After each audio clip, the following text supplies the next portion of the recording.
அருட்பெருஞ்சோதி அருட்பெருஞ்சோதி தனிப்பெரும் கருணை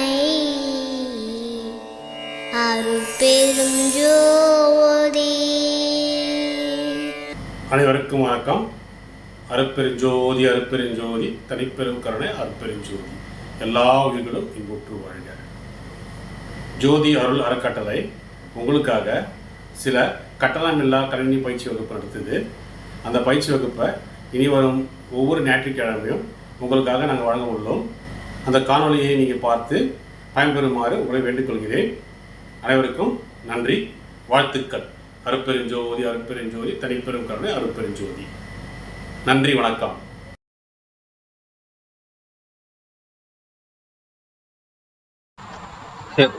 Next topic, inheritance. So inheritance என்ன நார்மலாக பரம்பரையா இதுதான் முன்னாடி நம்மளுக்கு முன்னாடி அப்பாவுக்கு முன்னாடி தாத்தாக்கு முன்னாடி கொள்ளு தாத்தா இந்த மாதிரி போயிட்டு இருக்கிறது தான் இன்ஹெரிட்டன்ஸ்.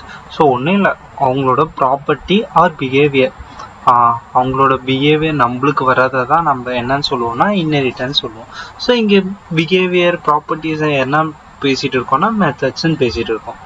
அதே தான் எப்படி இன்ஹெரிட் பண்ணுறது இதெல்லாம் பார்ப்போம். ஓகே, இப்போ நான் ஒரு கிளாஸ் ஒன்று நான் ஓப்பன் பண்ணுறேன். கிளாஸ் பேரண்ட்டுன்னு நான் ஒன்று ஓப்பன் பண்ணியிருக்கேன். ஓகே, இதில்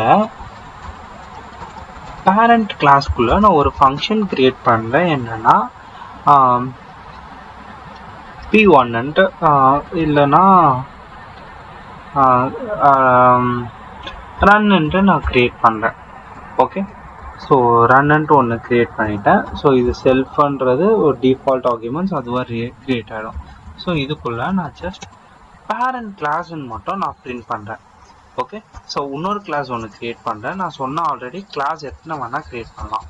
கிளாஸ் சைல்டுன்னு ஒன்று க்ரியேட் பண்ணுறேன். மேலே இருக்கிறது பேரண்ட் கிளாஸ், கீழே இருக்கிறது சைல்டு கிளாஸ். மேலே இருக்கிறது சூப்பர் கிளாஸ்னு சொல்லுவோம். இன்ஹெரிட் ஆச்சுன்னா இவன் பேஸ் கிளாஸாக மாறுவான். டெஃப் ஸ்டடின்னு நான் ஒன்று எழுதுறேன். ஸ்டடின்னு ஒரு ஃபங்க்ஷன் எழுதியிருக்கேன். இதில் என்ன பிரிண்ட் பண்ண போகிறேன்னா சைல்டு கிளாஸ்ன்னு பிரிண்ட் பண்ண போகிறேன். இப்போ நம்ம ஒன்றும் இன்ஹெரிட் பார்க்கல. ஓகே, இப்போ நம்ம ஆப்ஜெக்ட் க்ரியேட் பண்ணோம். யாருக்கு க்ரியேட் பண்ணோம்? ரெண்டு கிளாஸுமே இருக்குது, ரெண்டு கிளாஸுமே ஆப்ஜெக்ட் க்ரியேட் பண்ணலாம். ஃபர்ஸ்ட் நான் பேரண்ட்டுக்கு க்ரியேட் பண்ணியிருக்கேன். Is equal to parent. அப்போ பேரண்ட்டோட ஆப்ஜெக்ட் வந்து p டாட் ரன்னு கால் பண்ணுவோம். அதே same time c is equal to child. இவனுக்கு கால் பண்ணும் போது c டாட் ஸ்டடியை மட்டும் தான் கால் பண்ண முடியும், ஏன்னா அவங்க ரெண்டு பேருக்கு மட்டும்தான். அவுட்புட் பேரண்ட் அண்ட் சைல்டுன்னு வந்துருச்சு. பட் இப்போ என்ன பண்ண போகிறேன்னா இந்த பேரண்ட்டை சைல்டுக்குள்ளே இன்ஹெரிட் பண்ண போகிறேன். இன்ஹெரிட்னா அவங்களோட ப்ராப்பர்ட்டி இவங்களுக்கு கொண்டுட்டு வர போகிறேன். அப்போ இந்த ப்ராக்கெட்ஸ்குள்ளே பேரண்ட்டுன்னு டைப் பண்ணால் போதும். அப்போ என்ன மீனிங்னா இப்போ நம்ம பேரண்ட்டுக்கு ஆப்ஜெக்ட் க்ரியேட் பண்ணணும்னு அவசியம் இல்லை. ஏன்னா இந்த ப்ராப்பர்ட்டி யாருக்கு வந்துடும்? ஆட்டோமேட்டிக்காக சைல்டுக்கும் வந்துடும். அப்போ ரன்னை கால் பண்ணனாலும் நம்ம ஆல்ரெடி சைல்டு கிரியேட் பண்ணியிருக்கோம் ஆப்ஜெக்ட், அந்த ஆப்ஜெக்ட் நேமை வச்சவே ரன்னை கால் பண்ணிக்கலாம். ஆனால் முன்னாடி எனக்கு பண்ண முடியாத இன்ஹெரிட் பண்ணலன்னா இப்போ இங்கே பேரண்ட் இல்லைன்னா என்ன அடிக்கும்னா இங்கே எரர் அடிக்கும். தெரியுதா? இது எரர் அடிக்க ஆரம்பிக்கும். ஓகேவா? இங்கே பேரண்ட் இருந்ததுன்னா எனக்கு ரன் ஆகும், கம்ப்ளீட்டாக ரன் ஆகிடும். Child class and parent class run ஆயிடுச்சு. இப்போ பேரண்ட்டை நான் இன்ஹெரிட் பண்ணாமல் இங்கே ரன் பண்ணனா என்னன்னா எரர் அடிக்குதா? ஏன்னா இந்த சைல்டில் ரன்னுன்ற ஒரு ஆட்ரிபியூட்டே இல்லை. ஓகேவா? இன்ஹெரிட் பண்ணால் மட்டும்தான் நம்மளால இது பண்ண முடியும். இது சிங்கிள் இன்ஹெரிட்டன்ஸ். இதுவே மல்டிபிள் இன்ஹெரிட்டன்ஸ் இருக்கு. இப்போ இதுக்கு அடுத்தது சைல்டு 2 ஒன்று இருக்குன்னா கிளாஸ்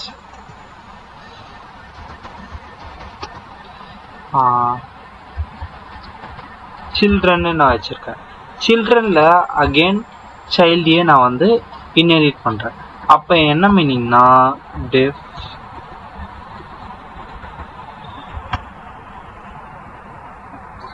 ஸ்லீப்னு நான் வைக்கிறேன். இதுக்கு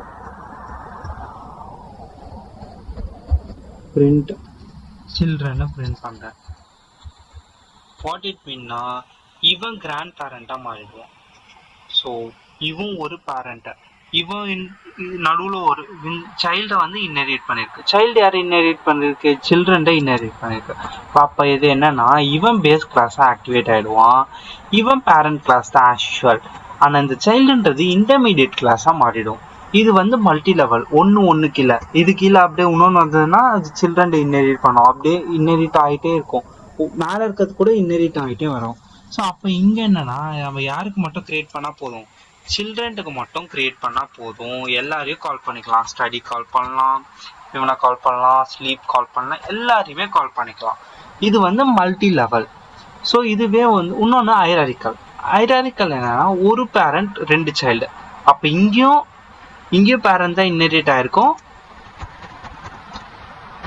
இங்கேயும் பேரண்ட் தான் இன்னெரிட் ஆயிருக்கும். அப்போ என்ன மீனிங்னா இப்போ இவங்க ரன் பண்ணனா இந்த சில்ட்ரன்ல ஸ்டடி வந்து சான்ஸே இல்லை, ஸ்டடி உள்ளே வர சான்ஸே இல்லை. ஏன்னா இந்த கிளாஸ்க்கும் எந்த சம்மந்தமும் இல்லை. அப்போ சில்ட்ரன்ல யாரை மட்டும் தான் நம்மளால கால் பண்ண முடியும்? ஸ்லீப்பர் ப்ளஸ் பேரண்டோட மெத்தட் ரன்னு. அதே மாதிரி சில்ட்ரன்ட்டுக்கு கிரியேட் பண்ணாலும் அதே தான். இப்போ எஸ் ஈக்குவல் டு சைல்டுக்கு கிரியேட் பண்ணனா எஸ் டாட் ஸ்டடியும் கால் பண்ணலாம், எஸ் டாட் ரன்னையும் கால் பண்ணலாம். ஏன்னா அவங்க 2 பேர் தான் பேரண்ட் அண்ட் ஸோ இவங்க 2 பேருக்கும் கனெக்டிவ் இருக்குது. அதே மாதிரி சில்ட்ரனுக்கும் பேரண்ட்டுக்கும் கனெக்டிவ் இருக்குது, சைல்டுக்கும் சில்ட்ரனுக்கும் கனெக்டிவ் இல்லை. இதுதான் வந்து ஹைரார்கிக்கல். ஓகேவா? ஸோ நெக்ஸ்ட் இப்போ ரன் பண்ணால் எல்லாமே வரும். Children parent class, child class, parent class. Okay, இது ஹைரார்கிக்கல். இன்னொன்று மல்டிபிள் இருக்கு. மல்டிபிள்னா 2 பேரண்ட் ஒரு சைல்டு. இப்போ இந்த பேரண்ட்டும் சைல்டும் வந்து 2 பேரண்ட்டுன்னு வச்சுக்கலாம். இங்கே ரெண்டுமே இங்கே இன்னெரிட் ஆகிடும். கமா போட்டு சைல்டுன்னு இன்னெரிட் பண்ணோம். அப்போ சில்ட்ரன்ல யாரையும் கால் பண்ணிக்கலாம், அதனால இவனையும் எல்லாரையும் கால் பண்ணிக்கலாம் சில்ட்ரன்ல. இது வந்து லைக் மல்டி லெவல் மாதிரி தான்.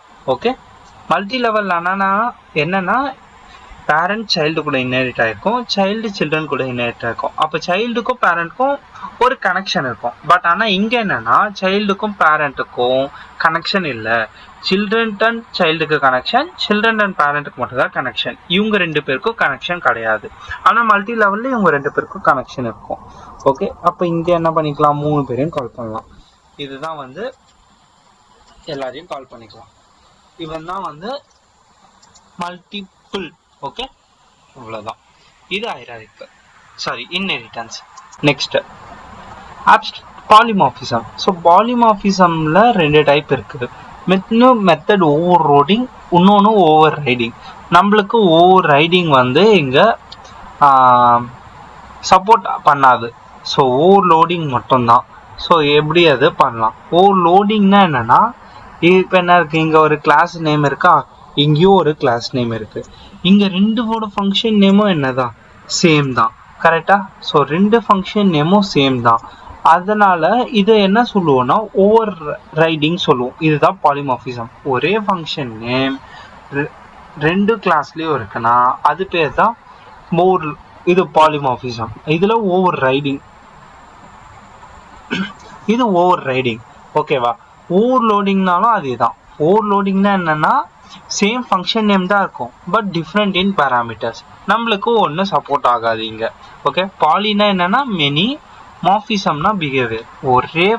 ஒரே கிளாஸில் நிறைய பிஹேவியர்ஸை பார்க்க போகிறோம். இதுதான் வந்து பாலிமார்பிசம். மார்பிசம்னா பிஹேவியர்னு சொல்லிட்டேன். ஸோ ஒரு பிஹேவியர்ஸ்னா என்னன்னு சொல்லிக்கோம், மெத்தட் தான். ஸோ இங்கேயும் மெத்தட் என்னதான் இருக்குது, சவுண்டு, இங்கேயும் சவுண்ட் தான் இருக்குது. இப்போ நம்ம ஒரு ப்ரோக்ராம் பார்ப்போம். சிம்பிளாக ப்ரோக்ராம் எடுத்துப்போம். கிளாஸ் ஏன்னு ஒன்று எடுத்துக்கிறேன். இதில் என்ன யூஸ் பண்ண போகிறேன்னா ஃபங்க்ஷன் நேம் நான் ரன்னு யூஸ் பண்ணியிருக்கேன். ஓகேவா? ஸோ இங்கே பிரிண்டில் ஏன்னு பிரிண்ட் பண்ணுறேன்.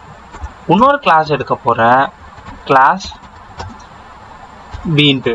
இவனில் ஏவை இன்னெரிட் பண்ணிவிட்டு இங்கேயும் ஃபங்க்ஷன் நேம் என்னதான் யூஸ் பண்ண போகிறேன்னா ரன்னு யூஸ் பண்ணுறேன். இதுதான் பாலிமார்பிசமோட கான்செப்ட்.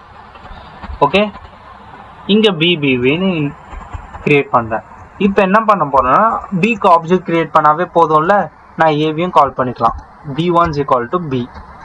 அப்போ b1 dot object name b1 dot ரன்னை கால் பண்ணுறேன். இப்போ கால் ஆகும்போது எனக்கு என்ன ஆயிடுச்சு, இவனை ஓவர் ரைட் பண்ணிட்டான். அப்போ என்ன ஆயிடுச்சு, பிபின்னு தான் வருது, எனக்கு ஏஏ வரல. ஆனால் ஏஏலையும் எனக்கு ரன் தான் இருக்கு. கரெக்டா? இப்போ இங்கே ரன் ஒன்னு நான் இங்கே வைக்கிறேன். அப்போ என்னால் என்ன பண்ண முடியும், b1 டாட் ரன் ஒன்னு என்னால் கால் பண்ண முடியும். இப்போ என்ன வரும், ஏஏ பிபி வரும், ஏஏவும் வரும். ஓகேவா? பிபி ஏஏவும் வந்துருச்சு. பட் இங்கே நான் இங்கே ரன் ஒன்னுக்கு பதில் ரன்னுன்னே வச்சுட்டு திருப்பியும் அகைன் இதை இங்கேயும் ரன்னுன்னு மாற்றிட்டு அகைன் ரன் பண்ணால் எத்தனை வாட்டி ரன்னுன்னு கால் பண்ணியிருக்கேன், 2 வாட்டி. 2 வாட்டியுமே எனக்கு பிபிபி தான் வரும். ஏன்னா இதுதான் overriding concept. Okay, override அதாவது கடைசியாக என்ன ஃபங்க்ஷனை நம்ம டிக்ளேர் பண்ணுறோமோ இதுக்கு மேலே இது ஓவர் ரைட் ஆகிடும். ஓவர் ரைடிங் மட்டும்தான் நம்மளுக்கு பைத்தானில் சப்போர்ட், ஓவர்லோடிங் சப்போர்ட் பண்ணாது. ஓவர்லோடிங்னா என்ன கான்செப்ட்னா, ஃபங்க்ஷன் நேம் சேம் தான், பட் பராமீட்டர் டிஃப்ரெண்ட்டாக இருக்கும். இப்போ நான் இங்கே ஏ கமா பின்னு வச்சுருக்கேன்னு வச்சுக்கலாம்.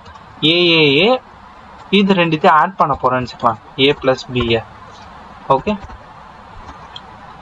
இங்கேயும் அதே தான், நான் ஏ ப்ளஸ் பிஏ ஆட் பண்ண போகிறேன். அப்போ 2 பேராமீட்டர்ஸ் இங்கேயும் கொடுக்கணுமா, ஏ கமா பின்ட்டு. அப்போ 2 வேல்யூஸை பாஸ் பண்ணணும். ஃபர்ஸ்ட் வேல்யூஸில் 5,3ன்னு பாஸ் பண்ணுறேன், ரெண்டாவது 5,5. அப்போ 2 வாட்டியுமே எனக்கு எது தான் பிரிண்ட் ஆகும்னா இதுதான் பிரிண்ட் ஆகும். பிபிபி 5 + 3 என்னன்னு வந்திருக்கும், 8. நெக்ஸ்ட்டு பிபிபி 5 + 5 10ன்னு வந்திருக்கும். ஸோ 2 வாட்டி வேறு வேறு வேல்யூஸ் கொடுத்ததுனால இது வந்திருக்கு ஆன்சர். ஏன்னா ஏக்கு போவே போகாது. அப்போ நான் இங்கே ஒரே ஒரு வேல்யூ மட்டும் கொடுக்குறேன். ஓகேவா? அப்போ என்ன மீனிங்னா, ஒரு வேல்யூ கொடுத்தா மேலே இருக்கிறது ஆக்சிஸ் ஆகும், 2 வேல்யூ கொடுத்தா கீழே இருக்கிறது ஆக்சிஸ் ஆகும். அப்போ என்ன இருக்கும், டிஃப்ரெண்ட் இன் பேராமீட்டர்ஸ் இருக்கா, இங்கே ஒரு பேராமீட்டர், இங்கே 2 பேராமீட்டர். ஸோ இது நம்மளுக்கு சப்போர்ட் ஆகாது. ஃபர்ஸ்ட் ஒன் பர்ஃபெக்டாக ஒர்க் ஆயிடுச்சு, செகண்ட் ஒன் சப்போர்ட் ஆகலை. ஏன்னா இது ஓவர் லோடிங் என்ன பண்ணாது, நம்மளுக்கு சப்போர்ட் பண்ணாது. பைத்தானில் ஓவர் ரைடிங் மட்டும் தான் சப்போர்ட். ஓவர் ரைடிங்னா என்ன அர்த்தம், same parameter same function name inherit ஆகிருக்கணும். ஓகே, எல்லா வாட்டியும் பிபி தான். ஓகே, இங்கே ஒரு வேல்யூஸ் பாஸ் பண்ணல, 8. எல்லா வாட்டியும் பி ஃபங்க்ஷன் தான், அதாவது சப் கிளாஸ் தான் பிரிண்ட் ஆகும். Okay, next abstraction. ஸோ அப்ஸ்ட்ராக்ஷன்னா ஒன்றும் இல்லை, ஒரு ப்ராசஸை ஹைட் பண்ணிவிட்டு இம்பார்ட்டன்ட் டீட்டெயில்ஸை மட்டும் ஷோ பண்ணுறது அப்ஸ்ட்ராக்ஷன். ஃபார் எக்ஸாம்பிள் ஜிபே எடுத்துக்கலாம். ஜிபேலலாம் என்ன பண்ண முடியும், நம்மளால் மணி சென்ட் பண்ண முடியும். இப்போ எனக்கு சென்ட் பண்ணிங்கன்னா என்னால் மணி எவ்வளோ வந்திருக்குன்னு தான் பார்க்க முடியும், அது பின்னாடி இருக்க ப்ராசஸ்லாம் பார்க்க முடியாதுல்ல. அதெல்லாம் ஹைட் பண்ணுறது தான் அப்ஸ்ட்ராக்ஷன். ஸோ அதெல்லாம் நம்ம அப்ஸ்ட்ராக்ட் கிளாஸ்க்குள்ளே தான் கொடுப்போம். Okay, so abstract method class declare பண்ணும்போது ஏபிசின்னு டிக்ளேர் பண்ணுவோம். இங்கே டிக்ளேர் பண்ணியிருக்கல உள்ள ஏபிசின்னு, கிளாஸ்க்குள்ளே ஏபிசின்னு டிக்ளேர் பண்ணுவோம். அப்ஸ்ட்ராக்ட் மெத்தடாக இருந்தால் ஜஸ்ட் நம்ம பாஸ்ன்னு மட்டும் டிக்ளேர் பண்ணுவோம். ஸோ எதுவுமே உள்ளே டிக்ளேர் பண்ணக்கூடாது. அந்த மெத்தட் நேமை வேற எங்கேயாவது யூஸ் பண்ணணும் நம்ம. ஓகே, ஸோ அதை எப்படி யூஸ் பண்ணுறதுன்னு பார்ப்போம். ஓகே, ஸோ ஃபர்ஸ்ட்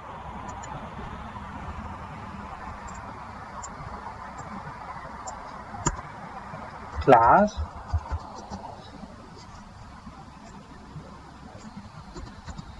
சாம்பிள்னு நான் வைக்கிறேன். இந்த சாம்பிளை நான் ஏபிசியா மாத்துறேன். அப்பனா என்ன மீனிங்னா அப்ஸ்ட்ராக்ட் மெத்தடா மாத்திட்டேன். ஓகே, ஸோ ஃபர்ஸ்ட் இந்த ஏபிசின்னு டிக்ளேர் பண்றதுக்கு நம்ம அப்ஸ்ட்ராக்ட் மெத்தடை டிக்ளேர் பண்ணோம். அப்ஸ்ட்ராக்டுக்கான package from ABC import ABC, இதை டிக்ளேர் பண்ணாதான் அது அப்ஸ்ட்ராக்டா டிக்ளேர் ஆகும். ஓகே, ஸோ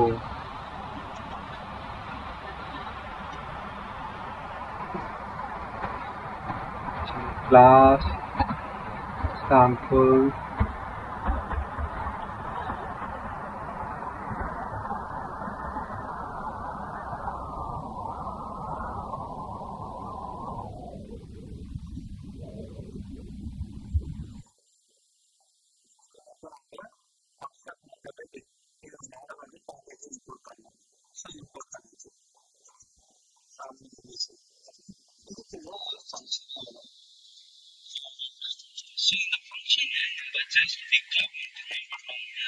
உள்ள எதுவுமே கொடுக்க கூடாது. அப்படி கோலன் வந்தாவே அந்த லைன் இன்டென்டேஷனோ ஏதோ ஒரு லைன் இருக்கும், அதனால தான் நம்ம பாஸ் யூஸ் பண்றோம். இப்போ இதை எப்படி ஆப்ஜெக்ட் வந்து சாம்பிளுக்கு கிரியேட் பண்ண முடியாது. அப்போ எப்படி ரன் பண்ணதுன்னா, நம்ம ஒரு நார்மலா ஒரு கிளாஸை கிரியேட் பண்ணணும். கிளாஸ் எக்ஸாம்னு நான் கிரியேட் பண்ணியிருக்கேன். இது கூட அந்த சாம்பிளை இன்ஹெரிட் பண்ணிட்டு என்ன பண்ணோம்னா, அந்த ரன் ஃபங்க்ஷனை இங்கே யூஸ் பண்ணோம். டெஃப் ரன்னுட்டு இங்கே யூஸ் பண்ணி நம்மளுக்கு என்ன கோடு வேணுமோ அதை இங்கே கொடுத்துக்கலாம். ஓகே, அந்த கோடை இங்கே எழுதணும். இதுதான் அப்ஸ்ட்ராக்ஷன். ஸோ அப்போ என்ன மீனிங்னா, இந்த அப்ஸ்ட்ராக்ட் மெத்தட் யூஸ் பண்ணதுனால அது ஹைட் ஆகும், நம்மளுக்கு பேக் எண்டில் ப்ராசஸ் ஆகாது. ஸோ இப்போ யாருக்கு கிரியேட் பண்ண ஆப்ஜெக்ட்? எக்ஸாமுக்கு தான் கிரியேட் பண்ண முடியும். அந்த அப்ஸ்ட்ராக்ட் மெத்தடுக்கு கிரியேட் பண்ணக்கூடாது. கீழே தான் ரன் ஆகும், ரன்னிங் தான் வரும் அவுட். ஓகே, மேலே இருக்கிறத ஜஸ்ட் டிக்ளேர் பண்ணிட்டு ஒன்றும் இல்லை, இந்த அப்ஸ்ட்ராக்ட் மெத்தடை டிக்ளேர் பண்ணுறதுக்கு கிளாஸ் டிக்ளேர் பண்ண ஏபிசின்னு கொடுப்போம். அதை இம்போர்ட் பண்ண இதை கொடுத்துருவோமா, from ABC import ABC. Okay, def ரன்னு கொடுத்துறது. இந்த ஃபங்க்ஷனை நான் என்ன ஃபங்க்ஷன் யூஸ் பண்ண போகிறோன்னா அதை இங்கே டிக்ளேர் பண்ணிடணும் அப்ஸ்ட்ராக்ட் கிளாஸ்க்குள்ள. ஸோ அப்ஸ்ட்ராக்ட் கிளாஸை நார்மல் கிளாஸ்க்குள்ளே இன்ஹெரிட் பண்ணிவிட்டு இங்கே இந்த ஃபங்க்ஷனை இங்கே யூஸ் பண்ணணும், அவ்வளோதான். இதுதான் abstraction. Okay, so next encapsulation.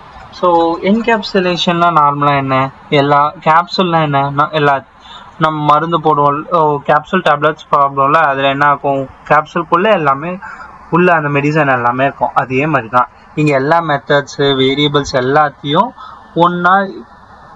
ஒன்றா இது பண்ணி வைக்க போகிறோம். ஸோ அதுதான் வந்து இங்கே encapsulation. So take this. So எல்லா என்கேப்சுலேஷன்லையும் எல்லா ப்ரோக்ராம் இதுலேயும் getter and setter method use பண்ணுவோம் எல்லா லாங்குவேஜஸ்லையும். So it's take this. So இப்போ என்னன்னா, ஸோ இனிட்னு யூஸ் பண்ணால் அது கன்ஸ்ட்ரக்டராக டிஃபைன் ஆகிடும். நம்ம இனிட் தான் யூஸ் பண்ணணும்னு அவசியம் இல்லை, நார்மலாகவும் டிக்ளேர் பண்ணிக்கலாம். ஓகேவா, இனிட்னா கன்ஸ்ட்ரக்டரை டிஃபைன் பண்ணும். ஓகே, ஸோ இப்போ என்னன்னா, ஒரு கிளாஸ் அக்கௌண்ட்டுன்னு ஒன்று இருக்குது. ஸோ இதுக்குள்ளே ஒரு ஃபங்க்ஷன் இருக்குது, கன்ஸ்ட்ரக்டர் இருக்குது, இனிட். ஸோ இதில் பேலன்ஸை மட்டும் டிக்ளேர் பண்ணோம். அப்போ என்ன ஆகும், ஸோ அதுக்கு முன்னாடி கன்ஸ்ட்ரக்டர்னா என்னன்னு பார்த்துருவீங்க. ஸோ இப்போ நான் இதில் டெலீட் பண்ணிட்டேன். ஓகேவா, ஸோ கன்ஸ்ட்ரக்டருக்கு ஆப்ஜெக்ட் கிரியேட் பண்ணணும்னு அவசியம் இல்லை. ஸோ டேரெக்டாக இந்த அக்கௌண்ட்லேயே கொடுத்துடலாம். சப்போஸ் இது ஒரு ஃபங்க்ஷன் நேமாக இருந்ததுன்னா, இப்போ இதுவே ரன்னாக இருந்ததுன்னா இந்த வேல்யூவை எங்கே பாஸ் பண்ணுவீங்க, 1000 இங்கே பாஸ் பண்ணாமல் ஏசிசி டாட் ரன்னு போட்டு வேல்யூஸை இங்கே பாஸ் பண்ணுவோம். கன்ஸ்ட்ரக்டராக இருந்ததுன்னா கன்ஸ்ட்ரக்டராக இருக்கும் போது இனிட்டின்னு யூஸ் பண்ணிவிட்டு டேரெக்டாக வேல்யூஸை இங்கேயே பாஸ் பண்ணிக்கலாம். ஓகேவா, இதுதான் கன்ஸ்ட்ரக்டர், வேறு ஒன்றும் இல்லை. ஸோ இப்போ கெட்டர் அண்ட் செட்டர். ஓகே, இது கெட் மெத்தட். கெட் மெத்தடில் வேல்யூஸை கெட் பண்ணுறேன். ஸோ கெட் பண்ணுறேன். செட் மெத்தட், இது டெபாசிட்ன்றது செட் மெத்தட்னு வச்சுக்கலாம். ஸோ செட்டில் வந்து வேல்யூஸை செட் பண்ணுறேன். ஸோ இங்கே வேல்யூஸாக 500ன்னு வாங்குறேன். இந்த 500 எங்கே வரும், இங்கே வந்துட்டு ஆல்ரெடி பேலன்ஸில் ஆட் ஆகுது. அப்போ 1000 ஆல்ரெடி இங்கே இருக்கும் பேலன்ஸில். இந்த பேலன்ஸில் 1000 இருக்கும். அது எதில் ஸ்டோர் பண்ணியிருக்கோம், செல்ஃப் டாட் பேலன்ஸில் ஸ்டோர் பண்ணியிருக்கோம் 1000. இப்போ அகைன் இங்கே போகும்போது இந்த அமௌண்ட்டை எதில் இப்போ ஆட் ஆயிடுச்சு, இந்த பேலன்ஸ் செல்ஃப் டாட் பேலன்ஸில் ஆட் ஆயிடுச்சு. ஆல்ரெடி செல்ஃப் டாட் பேலன்ஸில் 1000, இப்போ ஒரு 500, 1500. அப்போ இங்கே நான் ரிட்டர்ன் பண்ணுறதுனால பிரிண்ட் பண்ணியிருக்கேன். அப்போ ஆன்சர் என்ன வந்திருக்கும், 1500ன்னு வரும். இதுதான் என்கேப்சுலேஷன். ஓகே, ஸோ ஒரு மெத்தடை ப்ரைவேட்டாக set and get method use பண்ணி கெட் பண்ணுறது தான் என்கேப்சுலேஷன். ஓகே,